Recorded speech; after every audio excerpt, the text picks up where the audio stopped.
নমস্কাৰ সকলোকে স্বাগতম জনাইছো আসাম কেৰিয়াৰ পইণ্ট ইউটিউব চেনেলটোলৈ তো বন্ধুসকল আজিৰ ভিডিঅ'টিত আমি আপোনালোকৰ আগন্তুক অহা 13 জুলাই তাৰিখে অনুষ্ঠিত হ'ব লগা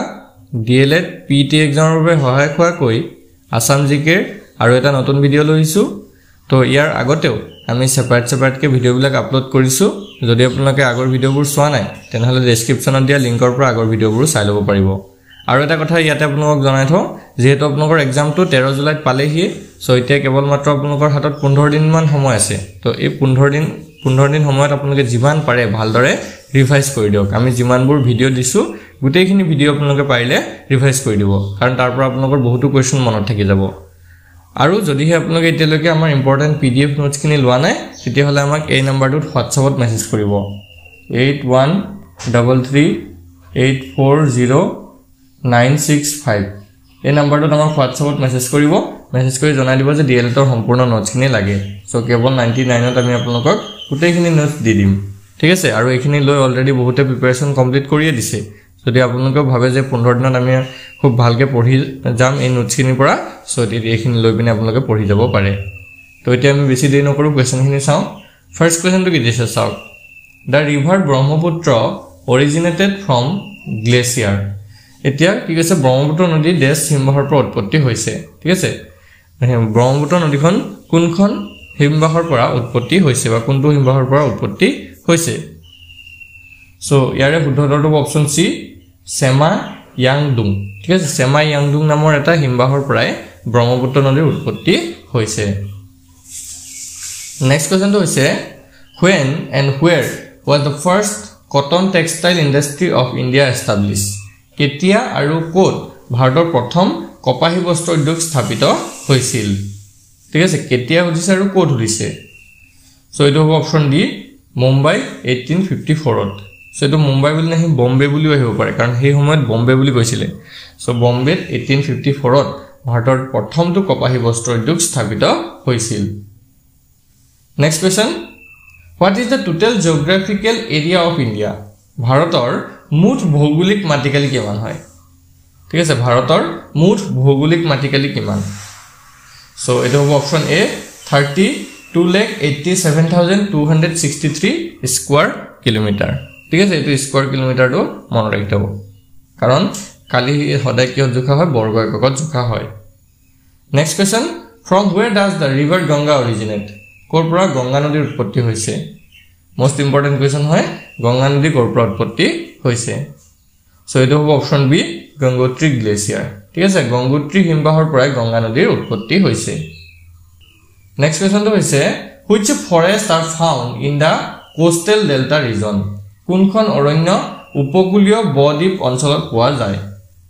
ঠিক আছে তলৰ কোনটো অৰণ্য উপকূলীয় বদ্বীপ অঞ্চলত পোৱা যায়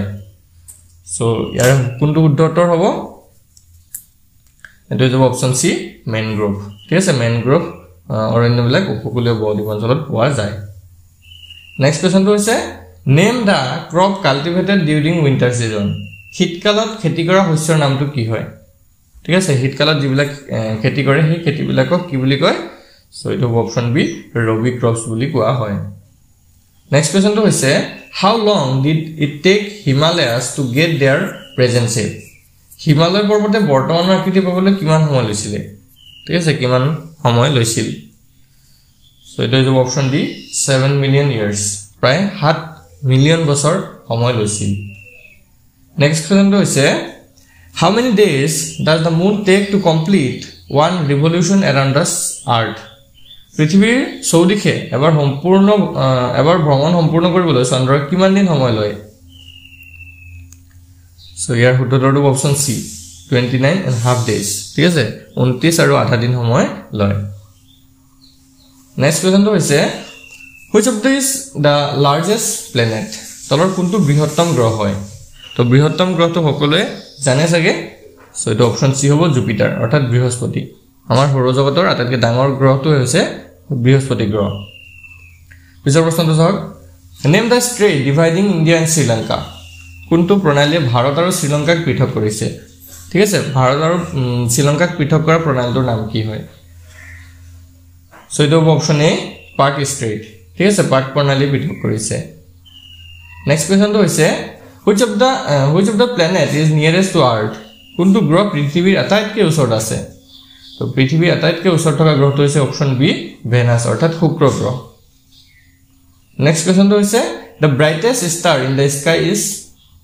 আকাশৰ সবাতোকৈ উজ্জ্বল তৰাটো কোনটো হয় তো আকাশৰ আটাইতকৈ উজ্জ্বল তৰাটো কোনটো হ'ব এটো হ'ব অপচন ডি সান অৰ্থাৎ সূৰ্য নেক্সট কোৱেশ্চনটো হৈছে in India where can one find the highest number of monasteries ভাৰতৰ কোট সৰ্বোচ্চ সংখ্যক মঠ পোৱা যায় সো এটো অপচন সি হিমাচল প্ৰদেশত পোৱা যায় next question which one of the following continent is known as the dark continent তলৰ কোনখন মহাদেশক অন্ধকাৰ মহাদেশ ৰূপে জনা যায় কোনখন মহাদেশক অন্ধকাৰ মহাদেশ ৰূপে জনা যায় সো এটো অপচন এ আফ্ৰিকাখনক জনা যায় নেক্সট কোৱেশ্চনটো হৈছে can you name the place in India where Asia's largest Buddhist monastery is situated এছিয়াৰ সৰ্ববৃহৎ বৌদ্ধ মঠটো ভাৰতৰ কোনখন ঠাইত অৱস্থিত হয় সো এটো ইম্পৰ্টেন্ট কোৱেশ্চন হয় মনত ৰাখি থব এটো অপচন বি টাৱাং অৰুণাচল প্ৰদেশ ঠিক আছে অৰুণাচল প্ৰদেশৰ টাৱাংতে এছিয়াৰ সৰ্ববৃহৎ বৌদ্ধ মঠটো আছে নেক্সট কোৱেশ্চনটো হৈছে a black hole is a এটা কোলা গহ্বৰ হৈছে ড্যাশ তো ব্ল্যাক হোলটো এটা কি হয় so it is option A contracted star with intense gravitational pull অর্থাৎ প্রচণ্ড মাধ্যাকৰ্ষণিক টানযুক্ত সংকুচিত নক্ষত্ৰ হয় ঠিক আছে ব্ল্যাক হোলটো এটো হয় এটা নেক্সট কোৱেশ্চনটো হৈছে a small place in a desert where water and planets are found is called মৰুভূমিৰ এখন সৰু ঠাই যত পানী আৰু উদ্ভিদ পোৱা যায় সেই ঠাইটো কি বুলি কয় সো এটো অপচন সি ওসিস অৰ্থাৎ মৰুদ্যান বুলি কোৱা হয় next question Gomti is the tributary of Gomti দেশৰ উপনদী হয় সো গোমতী নদীখন কোনটো নদীৰ উপনদী হয় সো ইয়াৰ কাৰেক্ট আনসাৰটো অপচন এ গংগা নদীৰ উপনদী হয় নেক্সট কোৱেশ্চনটো হৈছে হাইড্ৰোগ্ৰাফ প্ৰভাইডস হাইড্ৰোগ্ৰাফে যোগান ধৰে অৰ্থাৎ কিহৰ যোগান ধৰে হাইড্ৰোগ্ৰাফে সো এটো option B continuous record of humidity অৰ্থাৎ আৰ্দ্ৰতাৰ অবিৰত বিৱৰণ দিয়ে ঠিক আছে আৰ্দ্ৰতা জুখে হাইড্ৰোগ্ৰাফি আসলে কি কৰে আৰ্দ্ৰতা কিমান আছে এটো জুখে next question the largest orange exporting country in the world is পৃথিৱীৰ সৰ্ববৃহৎ কমলা ৰপ্তানিকাৰী দেশখন কোনখন হয় সো ইয়াৰ ভিতৰত কাৰেক্ট আনসাৰটো অপচন এ স্পেইন এই চাৰিটা অপচনৰ ভিতৰত স্পেইন হ'ব next question Manchester is popular in the world for Manchester পৃথিৱীত কিহৰ কাৰণে বিখ্যাত হয় ঠিক আছে Manchester কিহৰ কাৰণে বিখ্যাত হয় সো এটা অপচন এ কটন ইন্ডাস্ট্ৰি কপাহ উদ্যোগৰ বাবে বিখ্যাত হয় নেক্সট কোৱেশ্চনটো হৈছে ডলড্ৰাম ইজ এন এৰিয়া অফ নিথৰ নৈৰক্ষিক অঞ্চল তো কি অঞ্চল হয় সো এটা অপচন ডি লো প্ৰেছাৰ অৰ্থাৎ নিম্ন চাপ বিশিষ্ট এটা অঞ্চল হয় Next question is what is the time difference between Indian Standard Time and Greenwich Mean Time? ভাৰতীয় মান সময় আৰু গ্ৰীনিউছ মান সময়ৰ মাজত সময়ৰ পাৰ্থক্যটো কিমান হয় সো এটা হ'ব option D 5 hour and half hour ঠিক আছে 5 and half hour অৰ্থাৎ 4.5 ঘণ্টা হয় নেক্সট কোৱেশ্চনটো হৈছে on which river is the Bhakra Nangal Dam built Bhakra Nangal বান্ধ কোনখন নদীৰ ওপৰত নিৰ্মাণ কৰা হৈছে তো এটো অপচন বি সুতলেজ বা হতদ্ৰ নদীৰ ওপৰত ভাক্ৰা নাঙল বান্ধটো নিৰ্মাণ কৰা হৈছে next question the days are bright and sunny and nights are cold during that অৰ্থাৎ দেশৰ সময়ত দিনবোৰ উজ্জ্বল আৰু দীপ্তিমান হয় আৰু নিশাবোৰ শীতল হয় সো এটো কেতিয়া হয় কোনটো সিজনত হয় সো এটো অপচন এ কোল্ড ওয়েদাৰ সিজনত অৰ্থাৎ শীত ঋতুত হয় নেক্সট কোৱেশ্চনটো হৈছে name the highest peak of the undisputed Indian territory in the Himalayas অৰ্থাৎ হিমালয়ত অৱস্থিত ভাৰতীয় ভূখণ্ডৰ সৰ্বোচ্চ শৃংগটো কোনটো হয় সো এটা হ'ব অপচন সি নংগা পৰ্বত next question which is the largest west flowing river in central India মধ্য ভাৰতৰ পশ্চিমে বৈ যোৱা বৃহত্তম নদীখন কোনখন হয় সো ইয়াৰ কাৰেক্ট আনসাৰটো অপচন বি নৰ্মদা নদী next question What is the name of the longest beach in India situated at Chennai? Chennai অৱস্থিত ভাৰতৰ দীৰ্ঘতম সাগৰ তীৰখনৰ নাম কি হয়? সো এটা হ'ব অপশন এ মেরিনা বিচ ঠিক আছে এই মেরিনা বিচ তো কত আছে চেন্নাইত আছে last question name the largest brackish water lagoon in India ভাৰতৰ সৰ্ববৃহৎ লুনিয়া পানীৰ অশ্বখুৰা হ্ৰদটোৰ নাম কি হয় সো এটো কোনটো হ'ব এটো হৈ যাব অপশন এ চিল্কা লেকটো হৈছে বা চিল্কা হ্ৰদটো হৈছে ভাৰতৰ সৰ্ববৃহৎ লুনিয়া পানীৰ অশ্বখুৰা হ্ৰদ তো আজি ভিডিওটো যদি ভাল লাগিলে ভিডিওটো এটা লাইক কৰি দিব আৰু আমাৰ চেনেলটো সাবস্ক্ৰাইব কৰি কাষত থকা বেল আইকনটো দবাই দিব আৰু যদি আপোনালোকে এতিয়ালৈকে ডিএলটৰ ইম্পৰ্টেন্ট পিডিএফ কিনি লোৱা নাই তেতিয়া হলে আমাক এই নম্বৰটোত WhatsAppত মেছেজ কৰিব